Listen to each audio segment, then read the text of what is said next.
Hey, good morning everybody, and welcome back to another round of Kids Cafe Live. I'm glad that you're here and glad to be able to have another chance to share a couple thoughts with you about our role as parents and how we can best fulfill that as we seek to raise godly kids.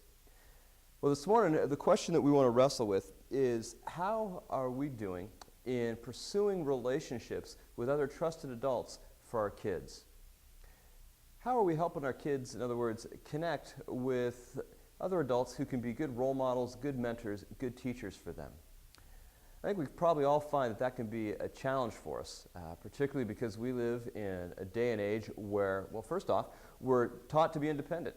We're supposed to be strong. We're supposed to go it alone. We're supposed to be able to do it ourselves.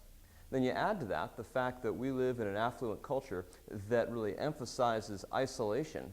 That makes building those relationships pretty tough.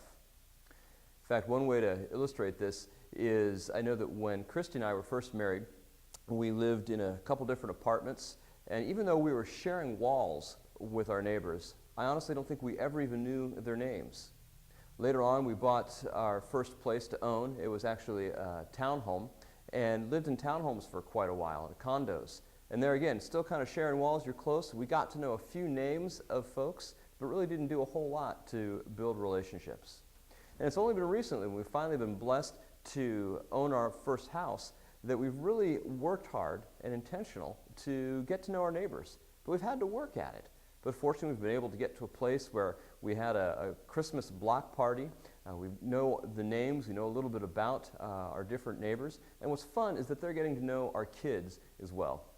In fact, one neighbor had our daughter over for a play date with her granddaughter. Another neighbor the other day I found was having our son help him spray down his driveway with the hose. So we're starting to build those connections. But again, there needs to be an intentionality.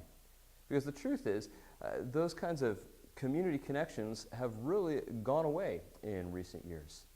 If you think about it, our grandparents more than likely lived in homes with a big front yard, a big front porch. That was the way that neighborhoods used to be designed. And so people on a weekend or a Sunday afternoon might take a stroll down the street and spend time talking to one another as they were all sitting out on the front porch together.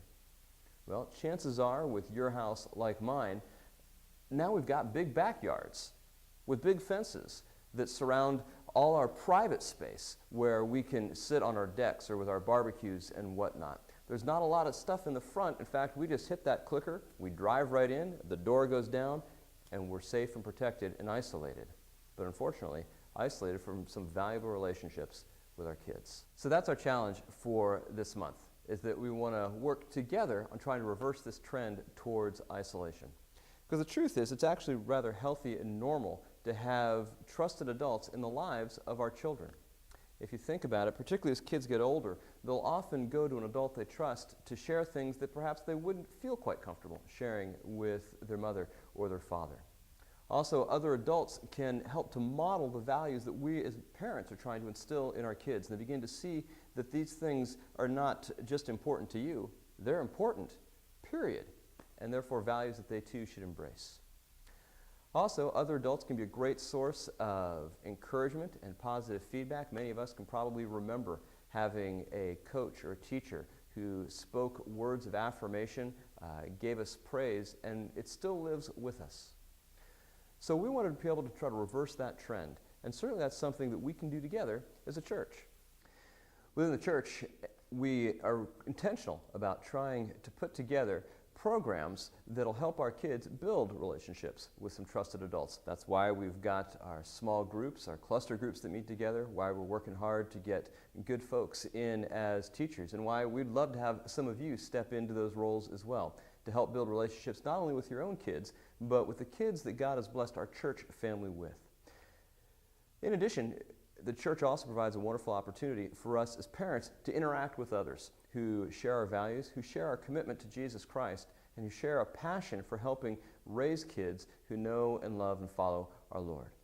And also now, as we move towards the summer months and routines are beginning to change in programs not only at school but around the church as well, I would encourage you to be thinking intentionally about different folks that you could help your kids connect with through the course of the summer.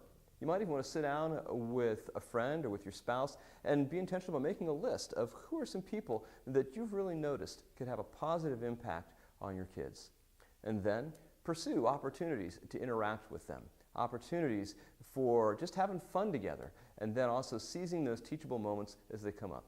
Because again, our goal is to try to help our kids as they grow to recognize that there's a wide circle of influence, a wide group of people who are present and able to love on them and to model a Christ-like life for them. So again, there's our challenge for this month. Let's widen the circle.